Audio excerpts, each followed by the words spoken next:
SSC constable GD बहुत बड़ी भर्ती है हमारे देश में। युवाओं का बड़ा सपना रहता है यूनिफॉर्म पहनने का और उस सपने को ये पूरा करती है। अब इसमें देखिए सीबीटी होता है आपका। सीबीटी के बाद में यदि हम बात करें तो एसटीपीटी और डॉक्यूमेंट वेरिफिकेशन, डीएमई, आरएमई, ये सारे स्टेजेस जो है भर्ती के ये आपको क्वालिफाई करने होते हैं। यदि इसमें कहीं भी आप बाहर हो गए तो आप भर्ती प्रक्रिया से बाहर हो गए। 2023 वाले बाहर हो गए थे तो उनको 24 वाले की तैयारी करनी पड़ी। अब 24 में भी देखिए ऐसे कुछ पॉइंट्स निकल के सामने आ रहे हैं कि कैंडिडेट यदि थोड़ा सा भी देखिए ध्यान दे लेता है या थोड़ा रुचि ले लेता है उसमें कि मेडिकल को बहुत हल्के में ले लिया जाता है या पहले कभी मेडिकल हुआ था साल 2 साल पहले, तो ये माना जाता है कि मैं तो पहले से फिट हूं तो अब भी फिट हो जाऊं। अब यहाँ देखिए आपको एक कैंडिडेट का स्कोर कार्ड दिखाते हैं। ये बिहार गया डिस्ट्रिक्ट के कैंडिडेट हैं, नक्सल डिस्ट्रिक्ट है और इनका टोटल स्कोर जो है वो बन रहा है, देखिए मैथ्स में इन्होंने 40 में से 40 लिया है और स्कोर इनका बन रहा है 143.6। अब जो बिहार के रहने वाले हमारे कैंडिडेट्स हैं उनको पता है कि नक्सल बिहार का कितना कट ऑफ है और उससे कितने मार्क्स इनके ज्यादा हैं। निश्चित रूप से यूनिफॉर्म इनकी पक्की थी। जैसे ही रिजल्ट हुआ इनको ये आइडिया हो गया कि मेरा यूनिफॉर्म निश्चित रूप से कंफर्म हो जाएगा। बहुत अच्छी तैयारी थी, रिटर्न की बहुत अच्छी तैयारी थी, फिजिकल बहुत अच्छा था, लेकिन एक गलती भारी पड़ गई। अब ये देखिए प्रभाकर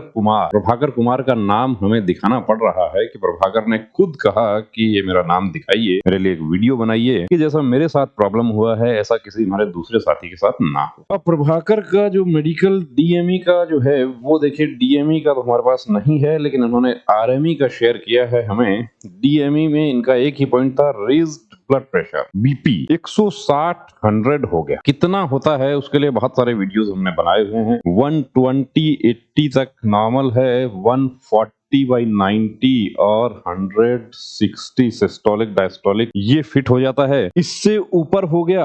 अब देखिए बीपी में इनका री मेडिकल में क्या होता है, 160/98, 164/98, 171/96, 3 रीडिंग लिया है। अब इनको एडमिट किया गया या नहीं किया गया वो इन्होंने जानकारी नहीं दिया। रिवाइज्ड मेडिकल गाइडलाइन क्या कहती है, रिव्यू मेडिकल बोर्ड के लिए क्या उसमें इंस्ट्रक्शंस हैं। एक तो सबसे बड़ा इंस्ट्रक्शन उसमें ये है कि ब्लड प्रेशर और पल्स का यदि मेडिकल पॉइंट है तो candidate should be admitted to the unit hospital, कि उनको ज्यादा भी नहीं तो कम से कम 48 घंटे के लिए तो उनको एडमिट किया जाना चाहिए। 48 घंटे उनको ऑब्जर्वेशन में रखा जाए। अब यहाँ पर 3 रीडिंग लिया गया है। 3 रीडिंग एक दिन का है या 3 रीडिंग का टाइमिंग क्या है, कहीं ना कहीं तो देखिए प्रभाकर का भी इसमें नासमझी है या जानकारी नहीं थी इनको, या इनको ये था कि मैं पूरी तरीके से फिट हूं, मैं निश्चित रूप से फिट हो जाऊंगा। दूसरी बात, मेडिकल बोर्ड ने क्या यहाँ पर इनको एडमिट किया या नहीं किया, या गाइडलाइन फॉलो किया गया। यदि एडमिट नहीं किया गया है तो क्या प्रभाकर के पास अभी कोई अधिकार बचता है कि वो उसको चैलेंज कर सकते हैं? बिल्कुल कर सकते हैं।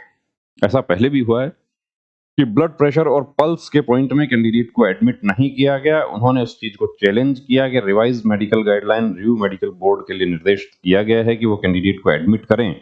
मुझे एडमिट नहीं किया गया, मुझे सिर्फ एक ही दिन में, अब ये देखिए 4 अक्टूबर का ये इनका अनफिटनेस सर्टिफिकेट है। इनको 3 को इनका रीमेडिकल हुआ, डीएमई हुआ था सॉरी 3 को, और 4 को इनको 3 रीडिंग लेकर इनको अनफिट कर दिया। तो ये जो है प्रिंसिपल ऑफ नेचुरल जस्टिस का वायलेशन है। प्रभाकर को तो जानकारी नहीं थी लेकिन बोर्ड को अपनी जानकारी होनी चाहिए और बोर्ड को है जानकारी, लेकिन उसके बावजूद भी क्यों एडमिट नहीं किया गया। अब इसके लिए प्रभाकर फाइट कर सकते हैं। कहाँ फाइट होगा, इसके लिए पहले भी वीडियो बनाया था आपके लिए। फाइट करने का अब एक ही रास्ता बचता है कि ये जो आपका पॉइंट है इस पॉइंट की जानकारी हायर अथॉरिटीज को मिले, क्योंकि आप चैलेंज करते हैं, हाई कोर्ट आप जाते हैं तो वहां पर पक्षकार कौन बनता है? Union of India, CRPF nodal force है वो भी बनेगी, ये बोर्ड भी बनेगा। इस बोर्ड से जवाब मांगा जाएगा कि आपने एडमिट किया तो क्यों नहीं किया। ऐसे बहुत सारे पॉइंट है। देखिए आपको जानकारी मेडिकल गाइडलाइन के साथ साथ रिवाइज्ड मेडिकल गाइडलाइन की भी होनी चाहिए कि आपका जो पॉइंट है उसमें किस आधार पे अनफिट किया जा रहा है, पूरा प्रोसेस फॉलो करके अनफिट किया जा रहा है तो देखिए हम कुछ नहीं कर सकते, लेकिन बिना प्रोसेस फॉलो किए हुए आपको अनफिट किया जा रहा है तो आप बिल्कुल उसको चैलेंज कर सकते हैं। अब ये तय आपको करना है कि चैलेंज करना है या नहीं करना है। चैलेंज करे बिना हम जीत की उम्मीद रखें, देखिए ये तो पॉसिबल नहीं। जीत की यदि उम्मीद रखते हैं हम तो हमें चैलेंज करना होगा। जय हिंद।